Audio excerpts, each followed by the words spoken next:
welcome to Moral Side of the News, our weekly discussion of today's top local, national, and world stories from a religious, ethical, and moral point of view. I'm Sean Kalin with the WHAS Crusade for Children. I'm joined today, as always, by a distinguished panel of local religious leaders. Reverend Clay Calloway, West Louisville Ministers Coalition. Reverend Dr. Kylan Gray, Creative Spirits Behavioral Health. Father Bill Hammer, St. Margaret Mary and St. William Catholic Churches. Reverend Daniel Corey Schull, Burnett Avenue Baptist Church. And Rabbi Emerita Gaylia R. Rooks, the Temple. We begin this week with a massive explosion that rocked the Clifton neighborhood on Tuesday. At some point they learned, oh, there might be one more person missing. And so, I don't know, I just thought that was an odd way for things to play out. Like, they weren't sure about who was in the building. Frustration after rescuers and city leaders were told quickly after the blast that all employees were accounted for, but it wasn't the case. So we've been told by the business that all of the employees were accounted for. Tragically, that was not the case. The body of a worker was found under the massive debris of the food additive plant hours after the blast. For the first time, we learned how emergency leaders found out. When the family started showing up, we started getting the calls back that said that, hey, there still may be someone else in the building. Louisville EMS Executive Director Jody Myman said once crews were told by a family member that there could be other victims in the building, Louisville firefighters went right back inside. They found that person within an hour, and they had to do a lot of debris removal, and then they were able to get them out in about 2.5, 3 hours. There was a tremendous level of trauma to this victim. A fatal explosion felt by neighbor Matt Rosenfield. And then the house shook, the couch shook, I heard glass rattle. That could have ended in more tragedy. Some of those buildings, facilities like that are made to blow out like that. So when they're made to blow out, it doesn't create pressure from an explosion inside. As for the future of the plant in the Clifton neighborhood, Metro Council's Andrew Owen had a blunt answer. The neighbors want the company gone. Our prayers go out to the two workers that died in the accident. Many questions remain in the aftermath. It's not the first time an accident like this has happened at this plant. In 2003, a person also died in an explosion. Why was the initial report from the company that everyone had been accounted for? And what is a lot of people are asking, why is a plant like this in the middle of a neighborhood? So I'll turn it over to the panel for discussion. Well, it was apparently zoned to allow it to happen. So that must be the case. My first job out of college years ago was a safety engineer. I worked in insurance, and I had to do safety inspections on plants just like this. And typically you have to follow a certain criteria for OSHA, and also for insurance standards to meet the standard to be reinsured. Of course, OSHA has its own standards as well. So I don't know what wrong, something went wrong. Anytime you have human beings involved, you know, anything can go wrong at any time.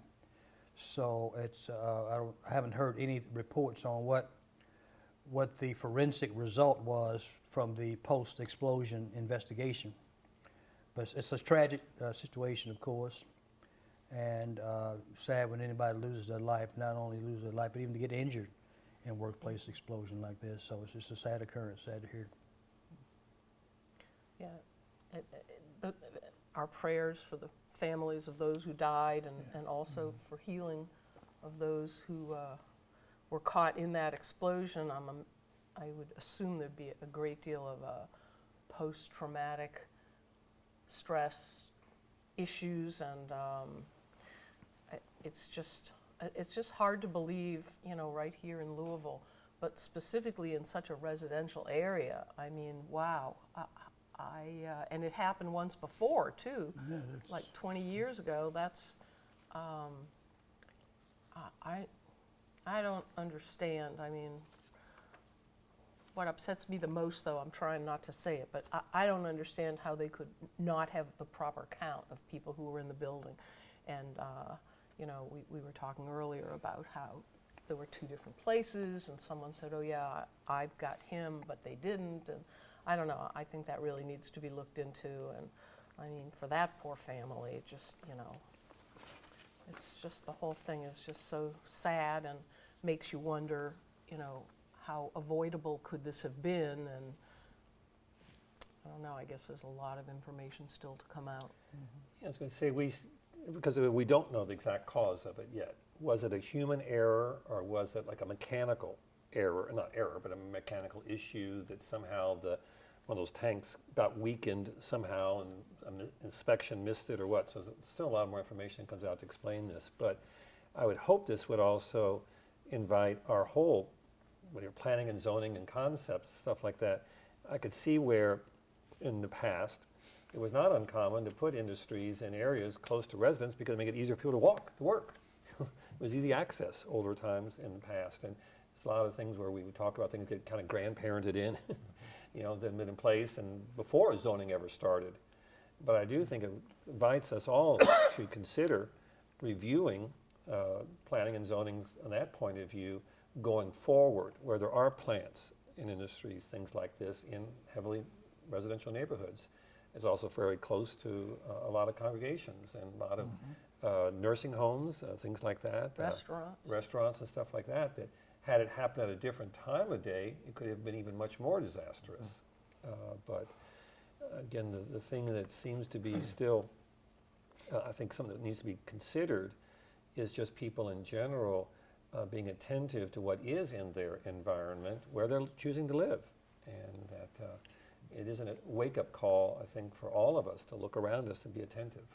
I empathize with the neighbors, the victims, first of all, those that were impacted by the explosion, but also the surrounding residences that were around that. I grew up in South Memphis, in the Riverside area of Memphis, that for my entire growing up was right next to a Delta refinery and 2 other chemical plants that was right in our neighborhood.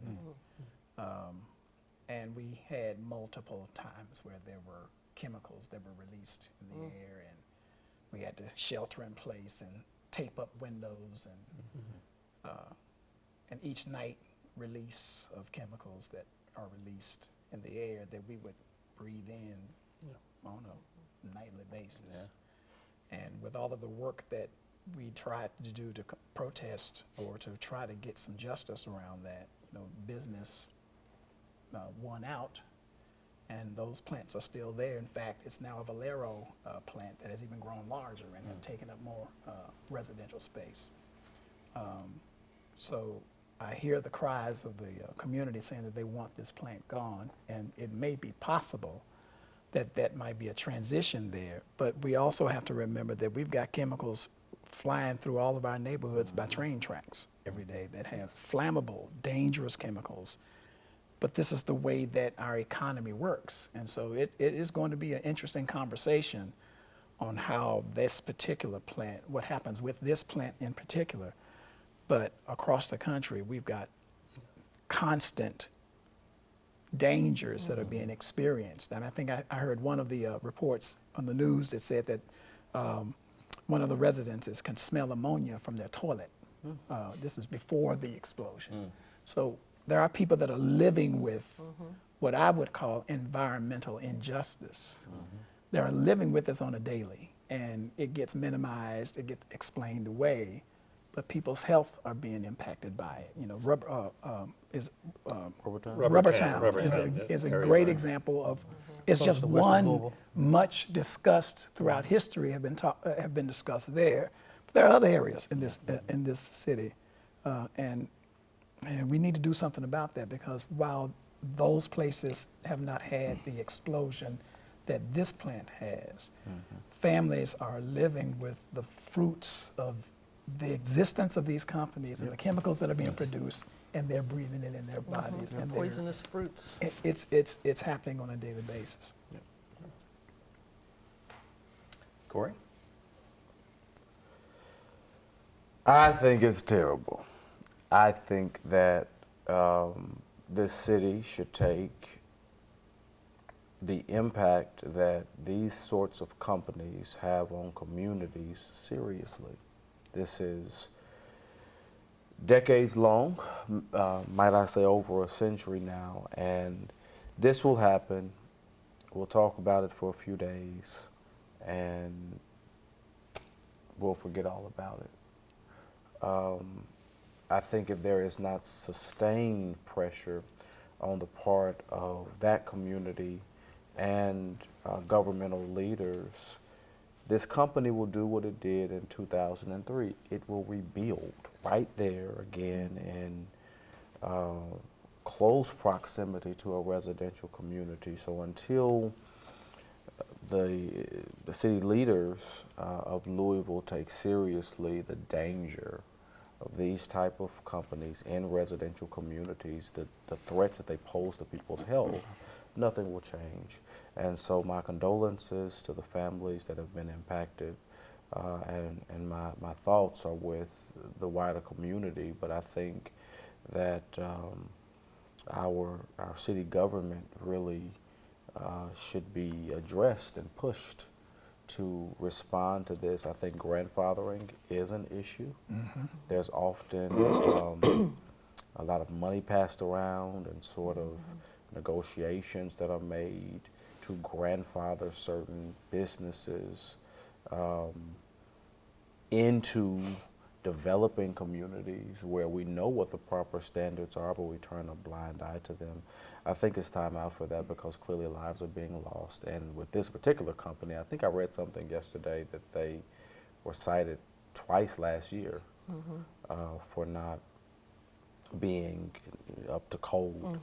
And so I think it should be taken seriously and something should be done about it unless we have another scenario like this in the next 20 years. I think the possibility of another scenario like that is definitely true. Now, I do have a little thought that I suspect that that company will not be able to rebuild there at this time. And one of the reasons I think that is because insurance companies, they'll never be able to find insurance anymore after the second incidents like this. And I remember reading an article about that, just counting all the different neighborhood people like all that, they're talking about already having to deal with like about 50, 60 different insurance companies are going to be involved in trying to resolve the damages.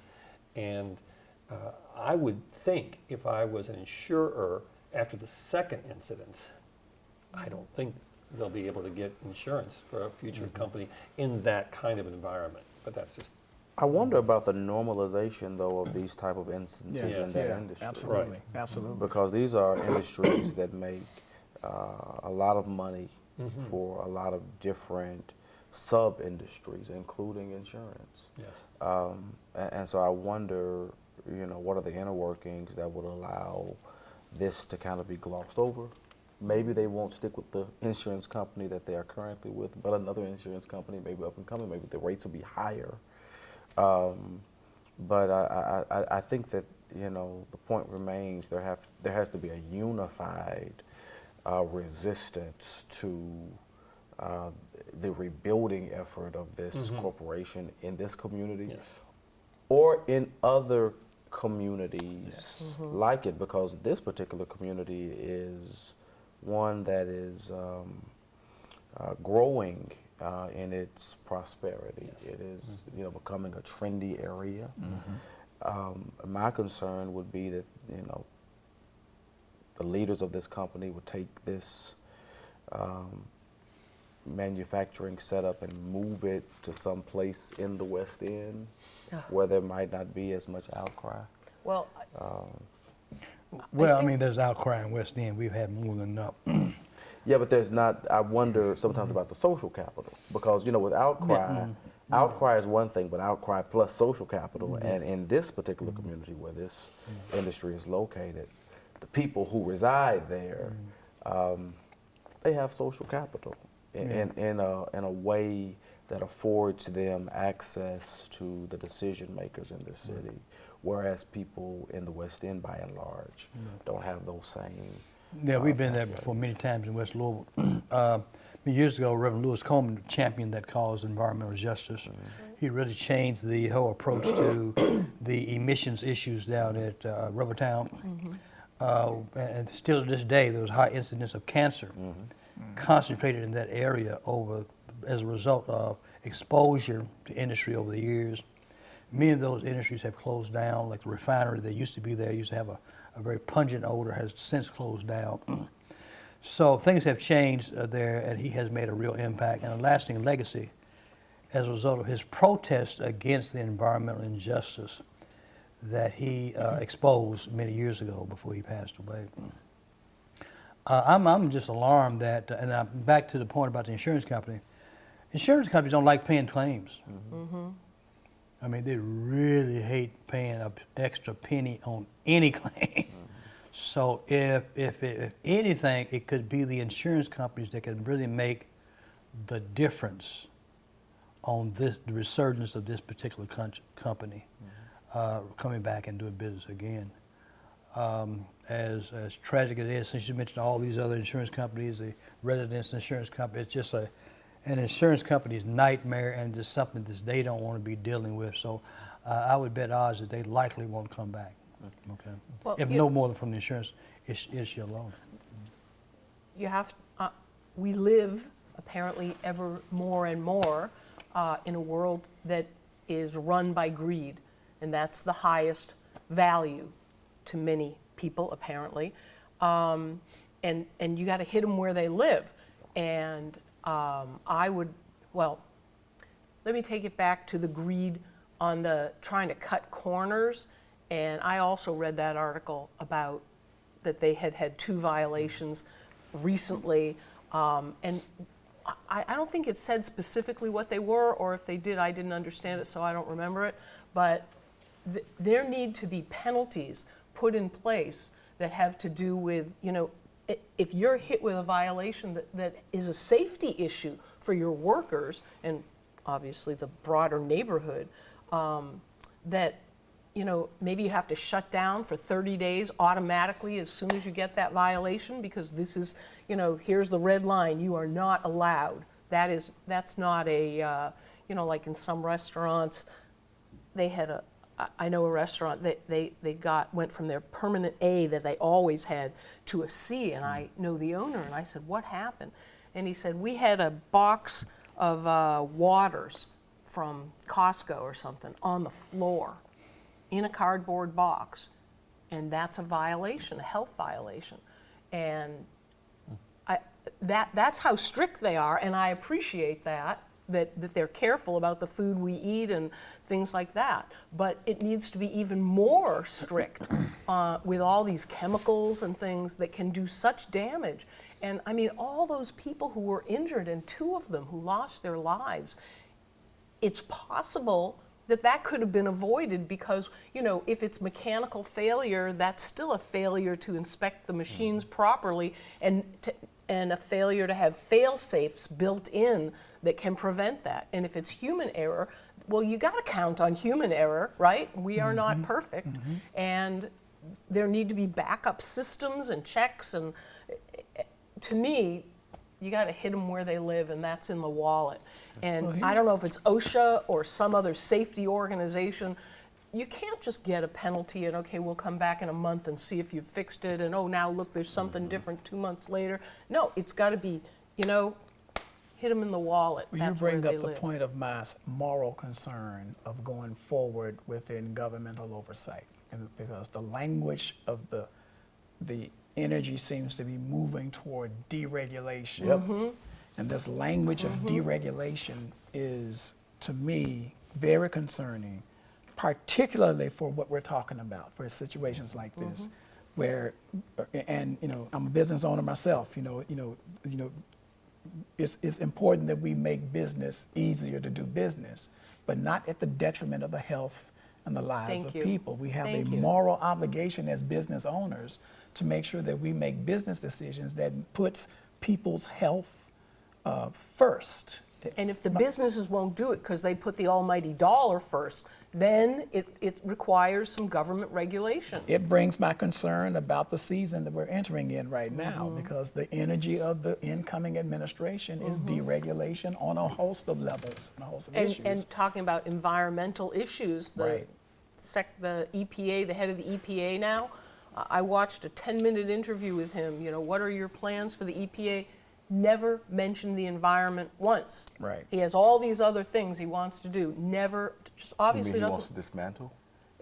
He doesn't care about the EPA. He didn't even say that we need to get rid of those. He's going to put his energies into all these different things, none of which have to do with the environment, because you know, that's the post Trump gave him, so that's what he's doing. Yeah. And maybe we'll talk about that in another show, but you used Sorry. you're a great segue into the next topic, which I think is an important one, and I want to really get to it, is that the dream that started in 2017.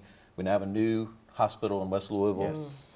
Opened its doors this past Monday, and this is a little bit of a long package, but I want to run it because our Doug Prophet had an opportunity to walk with Reverend Kevin Cosby at the new hospital. So, Brooke, if you'd roll that, please.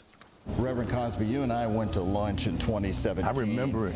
And I asked you, what is going to begin the trend to help West Louisville so that it doesn't become the forgotten neighborhood? And you said one word to me.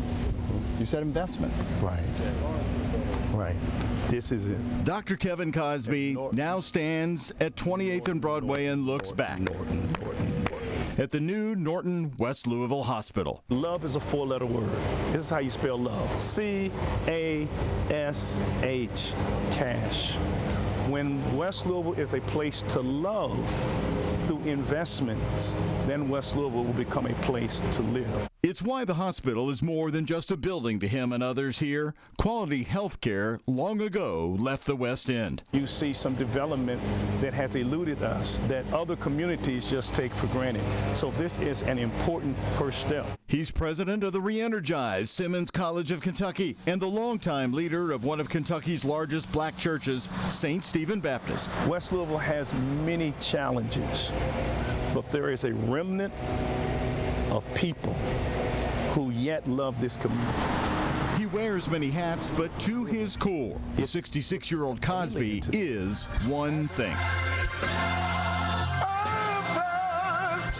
I have been in the pastorate for 45 years. I have been in West Louisville by choice all my life. And this is the first time that I have seen any major investment in West Louisville maybe since '68. He's also a remarkable historian with perspective on the state of West Louisville. Now think about where other communities will be if they have not had any investments since Lyndon Baines Johnson and Richard Nixon, pre-Watergate. The Norton and Goodwill sites together remind him of another day at 28th and Broadway.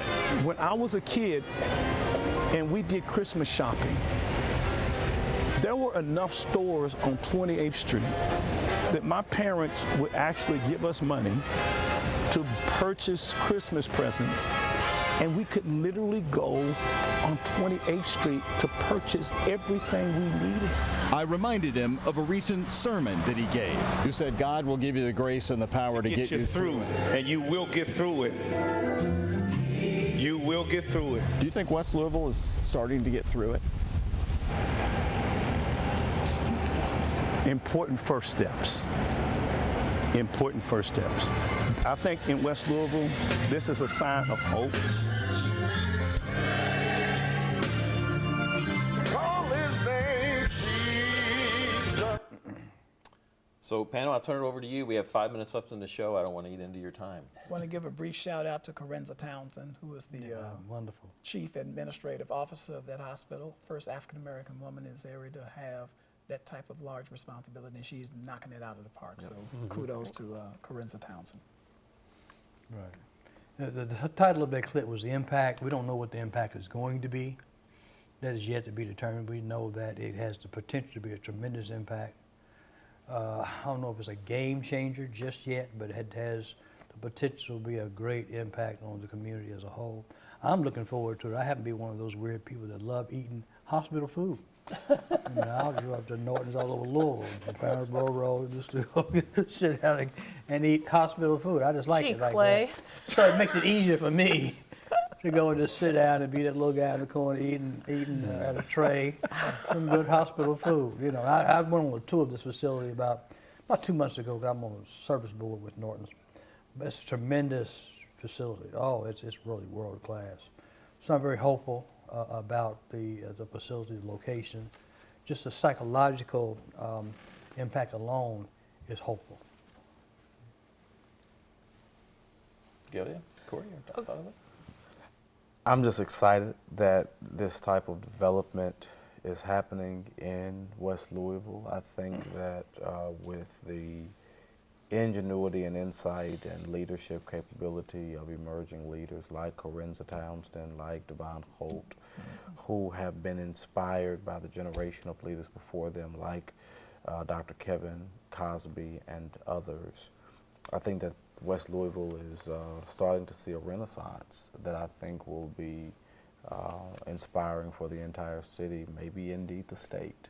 And Russ Cox, I admire him for giving the green light to a project like this and really putting his money where his mouth is. He's long championed these types of projects in underserved communities, and I'm so thankful that he has put the full weight of his support behind this hospital in West Louisville. So it's a good day. It's a good month.